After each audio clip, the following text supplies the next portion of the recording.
Hi అండి, నమస్తే. Welcome to my channel Lakshmi Ramana recipes. ఈరోజు మనం ఒక మంచి హెల్దీ రెసిపీని ప్రిపేర్ చేసేసుకుందామండి. అదేంటంటే పాలకూర ఎగ్ ఫ్రై అండి. మామూలుగా ఈ రెండు కూడా మనకు ఆరోగ్యానికి చాలా మంచిదండి. మామూలుగా మనం పాలకూరతో చాలా రెసిపీస్ చేస్తూ ఉంటాం, కానీ ఈ విధంగా ఎగ్ కాంబినేషన్తో కూడా చాలా బాగుంటుందండి. మామూలుగా మనం పాలకూరతో పప్పు అలా చేస్తూ ఉంటాం కదా అండి. ఈరోజు నేను ఈ రెండు కలిపి వేపుడు చేస్తున్నానండి. పాలకూర కోడిగుడ్డు ఫ్రై అండి, చాలా బాగుంటుంది. కాబట్టి ఈరోజు మనం ఈ పాలకూర ఎగ్ ఫ్రైని ఎలా ప్రిపేర్ చేసుకోవాలో కావలసిన పదార్థాలు, తయారీ విధానం ఒకసారి చూద్దామండి. ముందుగా ఇక్కడ నేను ఒక మీడియం సైజ్ కట్ట పాలకూర తీసుకున్నానండి. ఇక్కడ ఒక 6 ఎగ్స్ తీసుకున్నాను. ఈ పాలకూరని మనం శుభ్రంగా కడిగేసిన తర్వాత దీన్ని చాక్తో చాప్ చేసేసుకోవాలి. చూడండి, పాలకూరని నేను ఈ విధంగా కట్ చేసేసాను. కాడలతో సహా వేసానండి. కాడలతో కూడా మనం వేసుకోవాలి. తర్వాత దీన్ని మనం ఈ విధంగా హోల్స్ ఉన్న గిన్నెలో వేసి వాటర్ అంతా వడగట్టి పెట్టుకోవాలండి. లేకపోతే మనము వేపుడు చేసినప్పుడు అందులో నీళ్ళు ఉంటాయి కదా, ముద్ద ముద్దగా వచ్చేస్తుంది. సో నీళ్ళన్నీ మనకు ఇలా వడగట్టుకున్నామంటే మనకు పొడి పొడిగా వస్తుందండి. ఇప్పుడు స్టవ్ వెలిగించుకొని ప్యాన్ పెట్టేసుకుందాము. 3 టేబుల్ స్పూన్ల నూనె వేసుకోవాలి. ఇప్పుడు ఇందులో పోపు దినుసులండి. ఆవాలు 1/2 టీ స్పూన్, మినపప్పు 1/2 టీ స్పూన్, జీలకర్ర 1/4 టీ స్పూన్ వేసుకోవాలి. పోపు దినుసులు వేసుకుంటే బాగుంటుందండి కమ్మగా. ఇప్పుడు ఇవి ఫ్రై అయ్యాయి. మీడియం ఫ్లేమ్లోనే ఫ్రై చేసేసుకోవాలి. 2 ఎండుమిరపకాయల్ని తుంచి వేసేసుకోవాలి. ఇప్పుడు ఇవి వేగాయి. ఒక 3 పచ్చిమిరపకాయని ఇలా చిన్న ముక్కలుగా కట్ చేసి వేసుకోవాలి.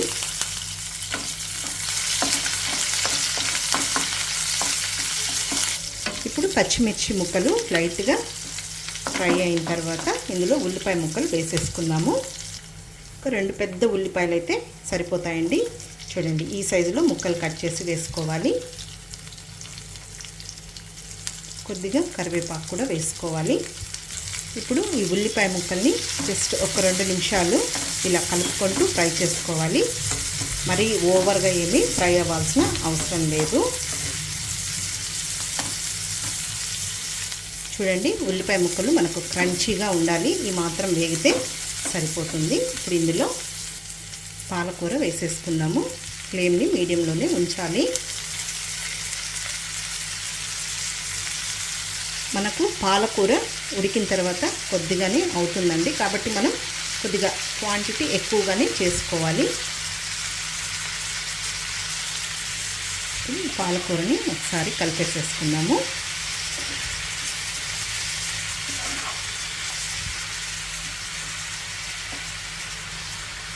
ఇప్పుడు మనమేం మూత పెట్టాల్సిన అవసరం లేదండి. చూడండి, నీళ్ళు వస్తున్నాయి కదా, ఆ నీళ్ళు ఎగిరే వరకు మనం ఇలా కలుపుకుంటూ ఈ పాలకూరని ఫ్రై చేసేసుకోవాలి. ఒక 3-4 నిమిషాలు టైం పడుతుంది. ఓకే అండి, చూద్దాం. మనకు పాలకూర వేగింది. చూడండి, మనం ఉల్లిపాయ ముక్కలు కొద్దిగా వేగిన తర్వాత వెంటనే పాలకూర కూడా వేసుకున్నామంటే ఆ పాలకూర వేగే లోపల మనకు ఆ ఉల్లిపాయ ముక్కలు కూడా వేగిపోతాయి. చూడండి, మనకు పాలకూర చాలా త్వరగా ఉడికి వేగిపోతుందండి. ఇప్పుడు ఇది వేగిందనమాట. ఇప్పుడు ఇందులో మనం ఎగ్స్ వేసేసుకుందాము. ఇప్పుడు ఒక్కొక్క ఎగ్ని కొట్టి వేసేసుకోవాలి.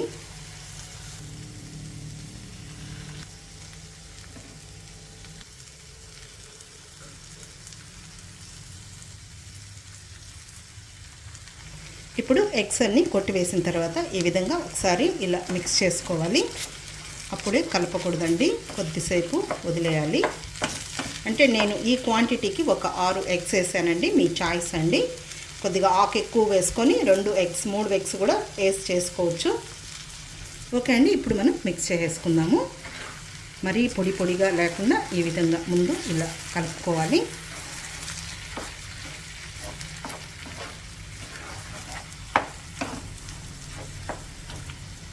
మరి మనం ఎగ్ వేసిన వెంటనే కలిపేసామంటే అది పొడి పొడిగా అయిపోతుందండి. సో ఇప్పుడు మనం ఇలా మీడియం ఫ్లేమ్కి హై ఫ్లేమ్కి అడ్జస్ట్ చేసుకుంటూ చూడండి, మరీ చిన్న చిన్న పీసులుగా కాకుండా ఈ విధంగా ఉంటే బాగుంటుందండి. ఇప్పుడు మీడియం ఫ్లేమ్లో ఇలా కలుపుకుంటూ ఒక 2-3 నిమిషాలు ఫ్రై చేసేసుకోవాలి.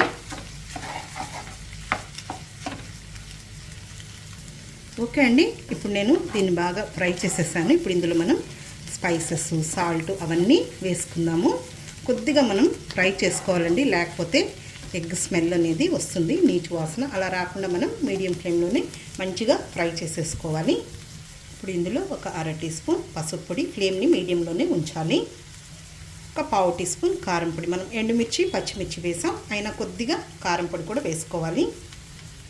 1/2 టీ స్పూన్ ధనియాల పొడి. కావాలంటే మనం ఇది మసాలా ఫ్లేవర్తో కూడా చేసుకోవచ్చండి, అల్లం వెల్లుల్లి అలాగే గరం మసాలా.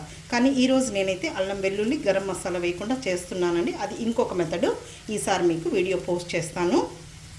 తర్వాత కచ్చా పచ్చగా దంచుకున్న మిరియాల పొడి. ఎగ్ కాబట్టి కంపల్సరీ మనం మిరియాల పొడి వేసుకోవాలండి, అప్పుడే నీచు వాసన లేకుండా టేస్టీగా ఉంటుంది. ఇప్పుడు చివరగా సాల్ట్ వేసుకుందాం. ఆల్రెడీ ఎగ్లో సాల్ట్ ఉంటుంది, అలాగే పాలకూరలో కూడా సాల్ట్ ఉంటుంది, కాబట్టి చూసి వేసుకోవాలి. ఇప్పుడు ఫ్లేమ్ని మీడియంలోనే ఉంచి ఇదంతా కలిపేసేసుకొని 1 నిమిషం ఫ్రై చేసేసుకోవాలి.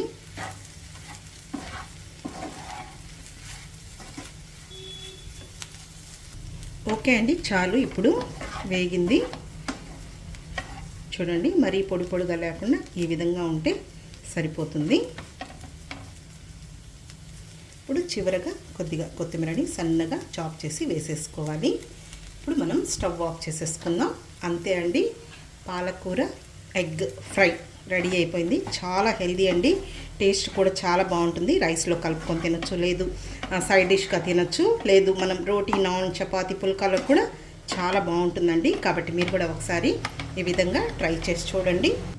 ఓకే అండి, ఈ వీడియో మీకు నచ్చితే లైక్ చేయండి, షేర్ చేయండి. కొత్తగా చూస్తున్న వారైతే నా ఛానల్ని తప్పకుండా సబ్స్క్రైబ్ చేసుకోండి. మన ఛానల్లో మంచి మంచి రెసిపీస్ బోల్డ్ అన్నీ ఉన్నాయి. ఒకసారి చూసి తప్పకుండా ట్రై చేసి మళ్ళీ ఎలా వచ్చిందో కామెంట్ చేయండి. ఇంకొక మంచి వీడియోతో మళ్ళీ కలుద్దాం. నమస్తే అండి.